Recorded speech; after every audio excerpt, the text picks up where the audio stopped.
On civilized octopi. A spider has 8 legs, and so does an octopus. But octopi don't wear sneakers, nor do octopi lie on mattresses in the dark and realize they have legs, unless a fantasist plucks an octopus from the waters like a child using a metal hand to win an animal in a box. No, the octopi live in the waters, stretching tentacles with suction cups so they can reel in fish to their beaks and have lunches and dinners. But what if an octopus was settled down at a restaurant table, communicating to the waitstaff in a posh tone, "I will have the rack of lamb with mashed potatoes, please"? What if it showed up to your house tonight and dropped off 7 fluffy sheep in your bedroom? In that case, an octopus would need a specially designed seat like a high chair or a pole holding it up so it could be upright and respectable to the hominids. Nah, it would never happen. It's doubtful that an octopus will be over for supper tonight. Besides, if an octopus was doing that, maybe then the ocean will have flooded all the cities. And in the last seconds, as the waves are pouring into establishments, the waitstaff at the sole proprietor will have been made an offer to an old sea god like Poseidon, who would say, "Look, I'll let you survive this, but you've got to agree to have gills. And if you agree to have gills, you're to be mer people." If surrounded by civilized mer people, then I could see an octopus having a good old time, holding a triangle and dinging it to beckon the waiter for a fresh ice cube. It might overhear queries from a socializing clownfish like, "Have you been to that new salt water spot, the Bubble?" "Nah, too many urchins in there," the snooty snail would say. I could see an octopus getting rather snooty if it started to eat at restaurants. The restaurants wouldn't even need to be high-end. At any restaurant, an octopus would go at great lengths to be holding 6 things at all times just because it could, and it would have 2 of its legs in dress shoes. There's an octopus out there, a cartoon or book character or something, named Oswald, who has some dumb smile on its face all the time. Nah, a civilized octopus would be less happy. Right now, an octopus is free like a kite in the wind underwater. If they started going to restaurants, they would probably then start absconding pieces of the coral reefs and treating the pieces like high art sculptures, speaking on their assets in that dull posh docent tone to one another as they motion to invisible parking garages in the water that are never there, guarded by sharks who the octopi had duped into securing their parameters because the sharks suddenly believed they had to pay to fish in areas since the octopi made them sign a contract.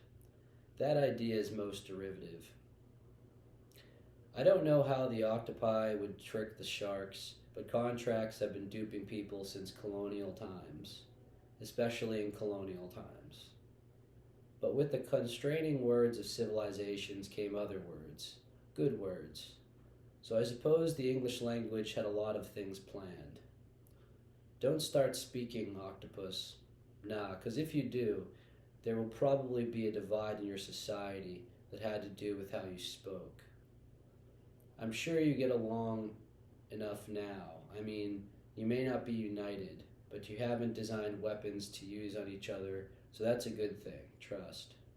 Restaurant eating isn't the best thing ever. Some places don't use fresh ingredients. You've got the whole ocean and 7 seas. I don't know how many species of you there are without using an encyclopedia, but I think you're lovely as I imagine you, jettisoning in the gulfs, frolicking like a woman's au revoir hanky as her great aunt sets out on a cruise. Just think a little, have fun with life in abstract ways. Sometimes I tell myself I'm 6 feet tall. Yes, maybe you don't need to be materialistic like I'm pretending you are. While some of the octopi would indeed collect coral sculptures and designate spaces of nothing in the deep blue sea to be theirs and theirs alone, there will always be lone stars, rolling stones, who don't anchor and just go on gliding near the sunbeams at the top of the water, enjoying themselves, free as they themselves are the beautiful music they had never heard. They are jigging in the open water like the music itself. Perhaps the octopi, who are free of their possessions, are also civilized. It's possible we got this whole thing backward, accolades, awards. Just the other day, I was walking by the bar in the middle of the day, thinking of what it's like for a barkeep to work all day with the same drinkers, and I thought it took a lot of self-control on their part, but what's more, I thought they might be getting drunk versions of life, and so becoming drunk by contact. I saw how our consciousness largely makes us aware of our flaws, whereas animals don't seem to have a clue. They are all movement and grace, sitting in trees, moving from one food to the next, and they don't seem to need questions answered, but you can't tell a pigeon doesn't wander between wires. So yes, we've got made life complex, and are accompanied by a rise of inanimate objects that we live with. But maybe one day we'll lose our desires and just stride around like animals, a little dumber, but less concerned with so much, and aware we are animal, and that doesn't mean evil or brutish. I suppose if I go outside today, I have two choices: be an octopus who collects coral, or be one floating in the high surf by the rays of the sun on my own. Rather, I'm the octopus thinking of both of these. Two more things I put into the universe today.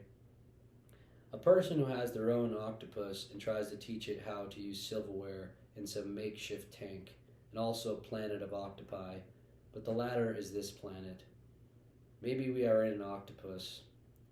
Have you ever tried calamari? Well, that's squid, isn't it? There's nothing wrong with being posh. Heck, I kind of am. I treat microwave food as if I had a personal chef. I employ a machine instead of a man like a true futurist. I might not have 8 appendages, but I have 8 ways of thinking. I am the octopus, one with hair on its head, and bathrobe who needs to get to the pharmacy for bath salts. What type of health care have they got under the sea? I do think this type of creativity living as a cephalopod, the class of octopi and squid, would be lugubrious, always tailing it through the blue, imagining what is going to pop up in the ocean one day until something eats me. Do any fish die of old age? Talk of wars. Maybe the war of sea creatures is so relentless they have no time to build any weapons anyhow. They are always on the move in the currents of the ocean. I wouldn't say they're busy though, just floating. I don't know. I still suspect the octopi would be the sellouts. We should keep octopi out of restaurants. I could see one in a suit strolling on the sidewalk of Federal Street, unfurling its tentacles,